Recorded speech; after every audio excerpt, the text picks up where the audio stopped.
Anytime now. Hey, my Legion, how y'all doing today? I got some breaking news in the world of Hollywood. It's not it's a movie that came out. It's not a movie review of one of the biggest flops in Hollywood history. And I found out about it through Chris Stugman. I dug into it. He did a hilariosity review of this movie. It just came out called Fanatic. He went to see it. He only went to the theater. It was directed by Fred. It stars John Travolta, and it's directed by Fred Durst. That's the guy who sang for the band Limp Bizkit. In its opening, like I said, one of the biggest flops in Hollywood history. If I don't think it's the biggest, but one of the biggest. Opened nationwide. Opening weekend, it made just a little over $3,000.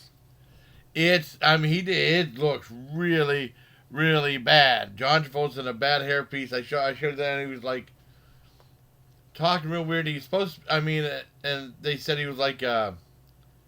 He made money like being one of those people who dress up on who make money for tips. That he has like some British officer going poppycock, poppycock, poppycock. This way to London Bridge. This way to really stupid. And he plays an obsessed fan. And says this guy started in a horror and sci-fi movie. I guess he was the guy that started Night of the Twisters. And then Chris Tuckman asked if anyone remembered that TV movie. I said, I've seen it. I saw it too. And this movie looks really bad, but hilariously, awfully bad. And I want to see it. Now, I mean, there's more story about it. Let me see. Fred Durst, let's see. New film is Fanatic is being called a box office bomb. Film would star John Travolta playing an obsessed fan. Movie star earned just $3,153 in its opening weekend in 52 theaters across the U.S. Yeah, and they said the Fanatic is a career low for John Travolta because he just did Gotti, and they said Gotti was god awful, but I think it did a little better than this one. And the film just made $60 per theater in a handful of theaters. Fanatic grossed $10 or less over the weekend, while the highest gross was $736 at the area Cine Lounge in Hollywood.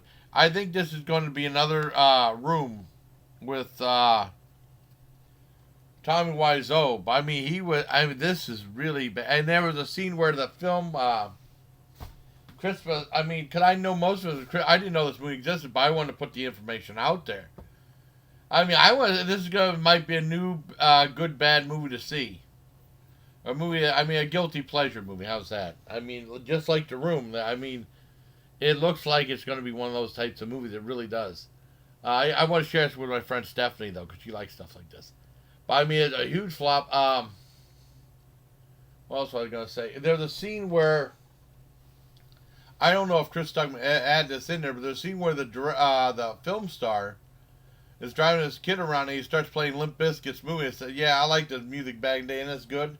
And they had, I don't know if Chris Stuckman edited footage from his music videos in there that was included in the movie. That's weird though, because the director was the one that sang for Limp Bizkit. He plugged his own music in there.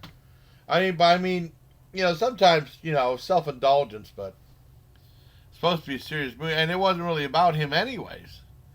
And it's not to be don't confuse The Fanatic with a movie from '81 called The Fan with Lauren Bacall, which I remember seeing it, and I always wanted to see it. It's like kind of like a horror thriller, and I ended up not liking it. I was shocked, or I was on board by it, or something like that. I would like to see that again, maybe if I can find it.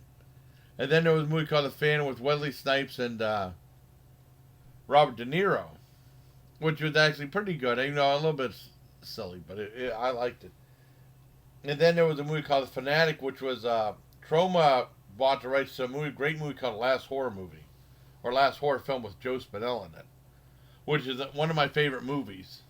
And they retitled The Fanatic. I don't know why. It just loses. I don't know. But I mean, this movie looks dreadfully bad, but I'd like to see it. If I do see it, I will review it. And it's on YouTube for new movies. And usually new movies are like 13, 14, 15 bucks. It's $3.99.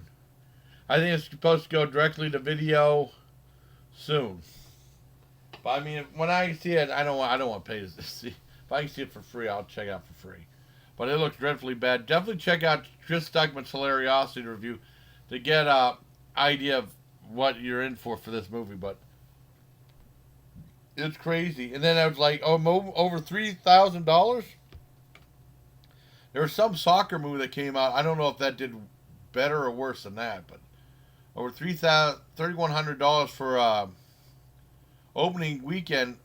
A film showed all across the country, starring a major actor like John Travolta doing so badly. Well, I mean, he really burned himself with Gotti, and I didn't see Gotti either. I heard Gotti's supposed to be really bad too. So I hope you liked this video, everybody. Till next time, please take care, my legion. There you go.